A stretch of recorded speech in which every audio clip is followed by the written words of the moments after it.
Here we go. While this isn't really calculus yet, it's pre-calculus. It's really the first step into that branch of maths.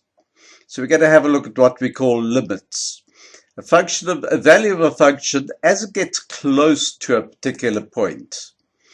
So what is f of x equals 2x plus 5 approaches x approaches 7?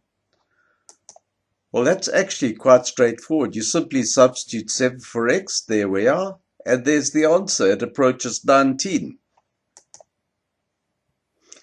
Here's the notation for it. It says the limit of 2x plus 5 as x tends to 7 equals. So the limit of 2x plus 5 as x tends to 7.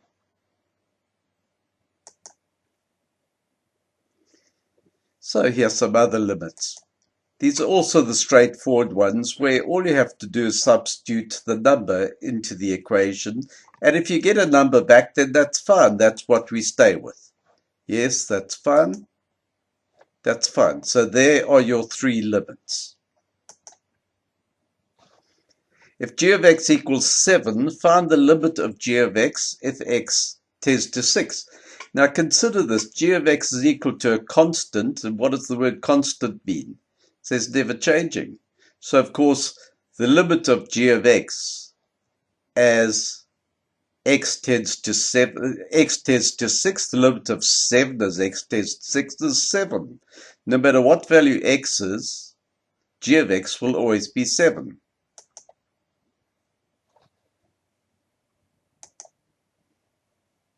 Now let's find the limit of h of x equals 1 over x. So the limit of h of x as x tends to 0.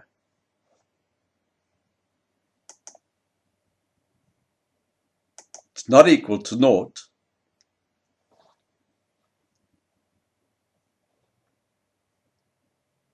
Usually we'll say that's undefined. So I'm going to say 1 over 0 is not defined, but it doesn't make a sense saying there is a limit, but it's undefined. So in this sort of case, you say there is no limit. We cannot work that out, so there's no limit. Keep that in mind. Here are some exercises for you to try. Do them before. Just pause and do them before we go into the next one.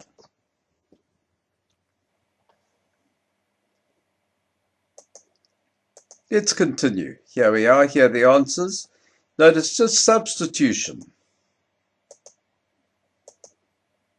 I'm sure it makes you feel as if you're in grade 8 again.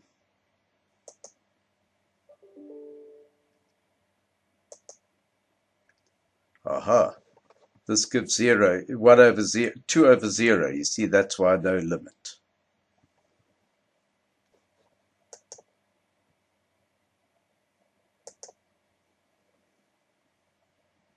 Here's another one to try. Oh dear, look, we're getting 0 over 0. That's not equal to 0. We should say no limit. But have a look if I do a little experiment. What I'm doing is I'm substituting 1, half, quarter, 1/10, making x get closer and closer to 0. And have a look at what are happening to the limits. 0, negative 0,5, negative 0,75, negative 0,9. Now I'm sure if I put in 1/100th, I'd get even closer to a number. There is a pattern. There seems to be a limit because it seems to be getting closer and closer to -1.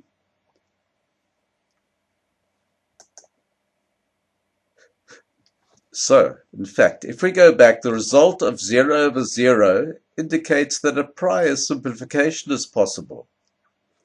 This is what's called indeterminate, you see. 0 over 0 and infinity over infinity. But you'll get into that more once you're into full calculus mode. So if you look at this, if you're given this when you're in grade 9, I think to simplify, you'd factorize the top line. And we've cancelled the x's. Now, strictly speaking, if we talk about x equal to 0, then that is undefined because we cannot cancel 0 with 0.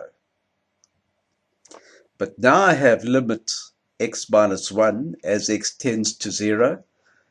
And if I substitute the 0, I get negative 1, which if you have a look, there we are, the pattern going towards what seems like negative 1.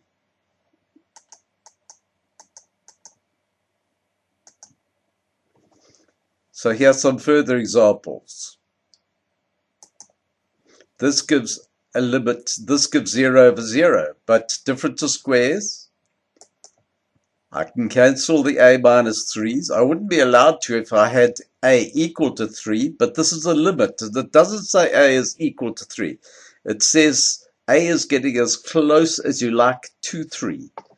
So those can cancel, and now I can just substitute in. Factorizing top and bottom, p plus 2's can cancel. I can't cancel them if p is equal to minus 2 because then I'm cancelling 0 with 0, which you can't do. But that's acceptable because this is a limit, getting very close, but not the actual value.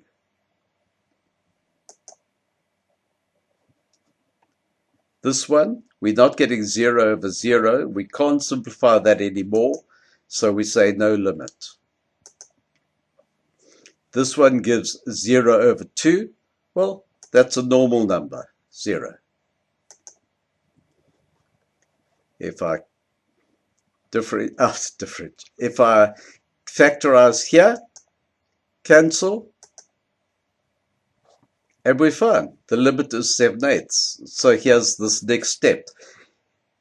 Substitute the number in, and if you get a number, there's the limit. If you get 0 over 0, then you must simplify somewhere first.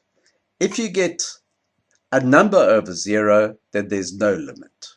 Another number other than 0 over 0. Here's some exercises for you to do. Pause and try them first yourself.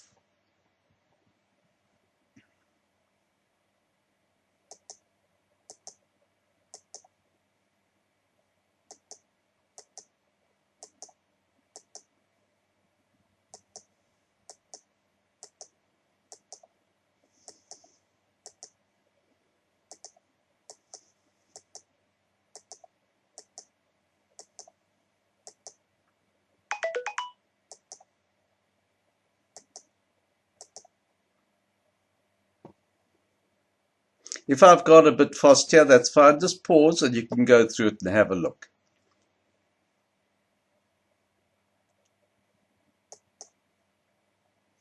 Now we're going to a slightly different aspect, and that is limits on graphs. So we have k moving along the line, at this point, moving along the line, approaching that point k. There it goes to k. So we're looking at k as being a limit in ways. So as x tends to a,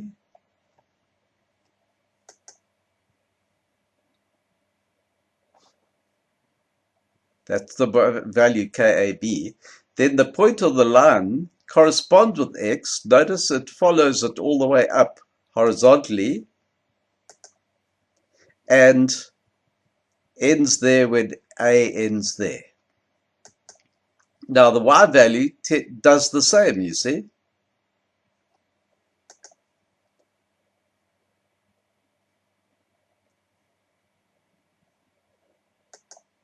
So as the x value moves to a, that point moves to k, which means the y value moves to b, which means that the limit of f of x as x tends to a, x tending to a, is b.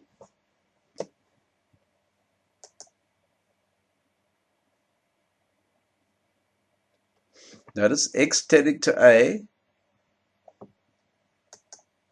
So this point tends to there, it stays with x.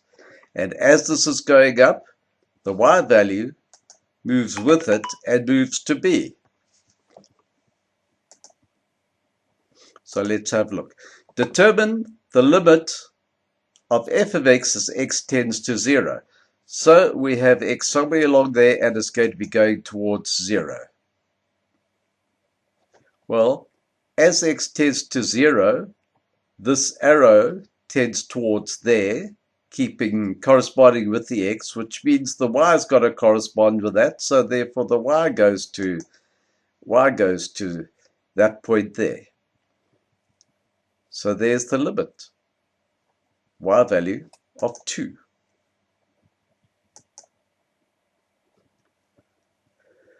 F of 3.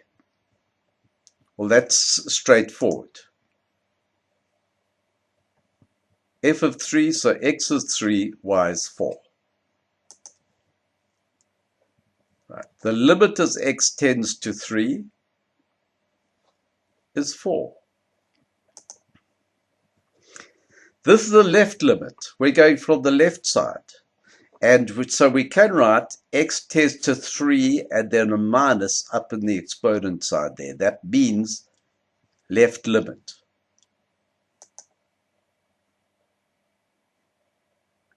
Now, we could go from the other side and have a right limit. There it goes. And in this case, the right limit at its plus, meaning from the right side, is the same, 4. And if the left limit isn't equal to the right limit, we're actually going to say there is no limit. Limit, so let's have a look here. F of 6. Now notice there's an open dot there, excluding that point, which means f of 6 doesn't exist. You'll see it just goes straight through upwards. Does not exist. But the limit is different. That's just a single point. It actually doesn't take any space. But as these go, as x tends to 6 from either side, this arrow tends to that point from either side. And that means that we're tending to 6 from both sides. So the limit's there. We're not talking about f of 6. We're talking about the limit of f of x as x goes to 6. So here's an exercise to try for yourself. Pause, try it first.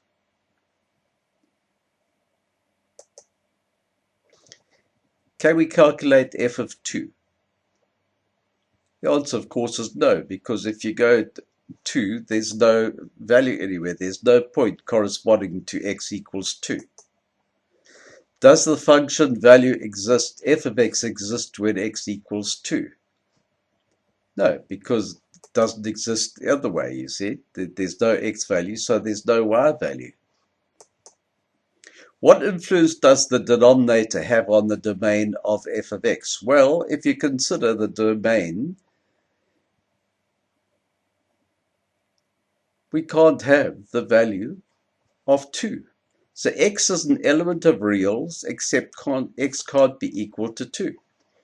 X not equal to 2, as it would result in dividing by 0. We can certainly factorize the top line and then cancel, but then it'll become x plus 2. But if we have that over that, then we can't do that. We can't do that if we talk about x equal to 2. Complete the following. That's x squared minus 4 over x minus 2. Well, that cancels, and therefore it's equal to x plus 2.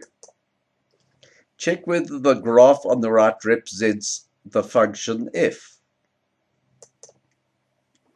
Yes. Because have a look. That goes to that, which simplified, remember, to x plus 2. So here's the line y equals x plus 2 with 2 excluded. If x tends to from the left, f of x tends to from the bottom. All right, so as we're going towards 2 from the left, so right, then x is tending to 2, y is tending to 4. If x approaches 2 from the right, then f of x is approaching from the top. Then what is x squared minus 4 over x minus 2 approaching, which is the y value? It's approaching 4.